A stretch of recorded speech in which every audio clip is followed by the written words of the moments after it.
আজকে আমি পটল দিয়ে আর এই যে চানার ডাল দিয়ে ভালো সুন্দর একটা নিরামিষ রেসিপি করে দেখাবো। তো দেখুন, আর সঙ্গে আলু দিব। তো আমি এগুলো কেটে নিচ্ছি আর ডালটা ভালো করে পরিষ্কার করে ধুয়ে নিচ্ছি। ডালটা আমি 1 ঘন্টা আগে ভিজিয়ে রেখেছিলাম, এই যে দেখুন ভিজে গেছে। তো কেটে দেখাচ্ছি, ডালটাও ধুয়ে দেখাচ্ছি।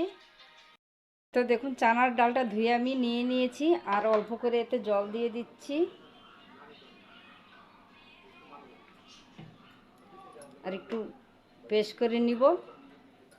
আর দেখুন আলু পটল আমি এইভাবে কেটে নিয়েছি আর পটলের মাথাগুলো আমি চিড়ে দিয়েছি, এই যে দেখুন এইভাবে 2 মাথায় চিড়ে দিয়েছি, এই যে। তো দেখুন এই যে ডালটা আমি বেটে নিয়েছি আর হলুদ লবণ দিয়েছি, মেখে ভেজে নিব ডালটা বড়া করে। আগে থেকে একটা ভাজা তৈরি করেছিলাম, কড়াইটা ধুই নেই, ওই তেলেই ওই কড়াইতেই তেল দিয়েছি। এই যে ভাজাটা দেখুন, এই কড়াইতেই আমি ভেজে নিব বড়াগুলো। অল্প অল্প করে দিয়ে দিচ্ছি বড়া।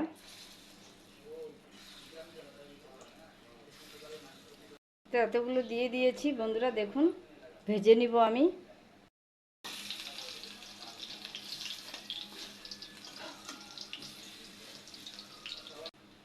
তো দেখুন আমি লাল লাল করে ভেজে নিয়েছি, এবার তুলে নিব আর বাকি বড়াগুলো এইভাবে ভেজে নিব আমি।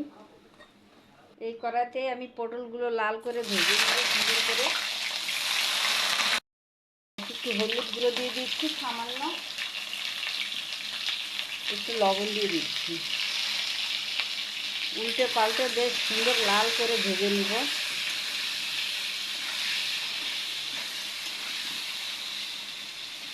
দেখুন বড়াগুলো কত সুন্দর হয়েছে। আর বন্ধুরা যখন বড়াটা ডালটা বাটবেন, জলটা একদম কম দিবেন আর পুরোপুরি মিহি করে বাটবেন না, একটু কম বাটবেন। দেখুন কত সুন্দর হয়েছে।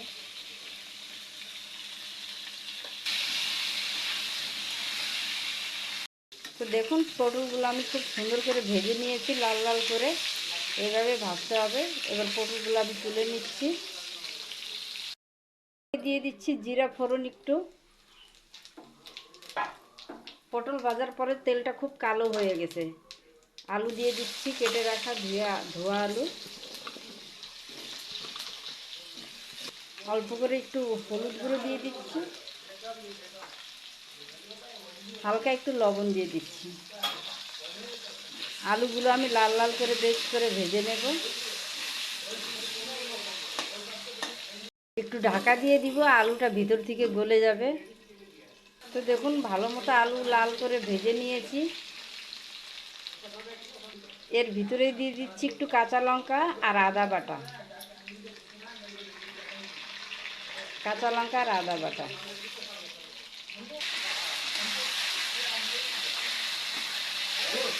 এখানে কিছু মশলা নিয়েছি, গুঁড়ো মশলা, জিরে গুঁড়ো, কাশ্মীরি লাল লঙ্কা গুঁড়ো, ধনে গুঁড়ো, হলুদ গুঁড়ো। একটু জল দিয়ে গুলে নিব মশলা। এইভাবে গুঁড়ো মশলা জল দিয়ে গুলে দিলে কী হয় বন্ধুরা, মশলাটা পুড়ে যায় না।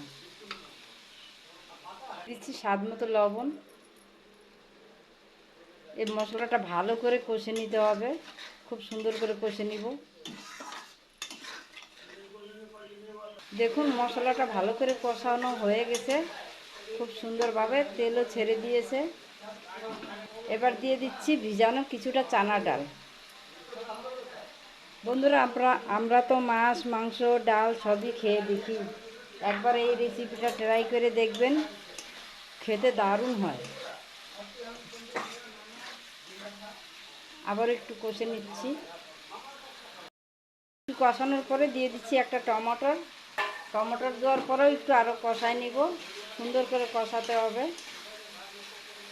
টমেটো দিয়েও ভালো মতো কষাই নিচ্ছি, দেখুন খুব সুন্দরভাবে কষানো হয়ে গেছে। জল দিয়ে দিচ্ছি পরিমাণ মতো, জলটা একটু বেশিই দিব কারণ ডালটা গলবে, আলু গলবে।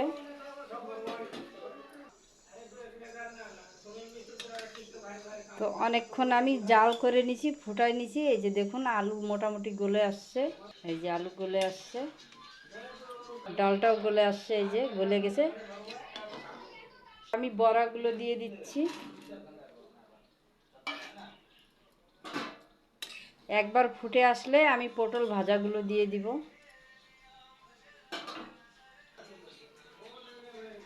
ভেজে রাখা পটলগুলো দিয়ে দিচ্ছি। এবার কিছুক্ষণ ফুটিয়ে নিব। তো দেখুন বন্ধুরা, তরকারি হয়ে গেছে, খুব সুন্দর একটা সেন্টও বেরোইছে। হালকা করে একটু গরম মশলা দিয়ে দিচ্ছি। এই গরম মশলাটা আমি নিজে হাতে গুঁড়ো করেছি। সামান্য একটু ঘি দিয়ে দিচ্ছি।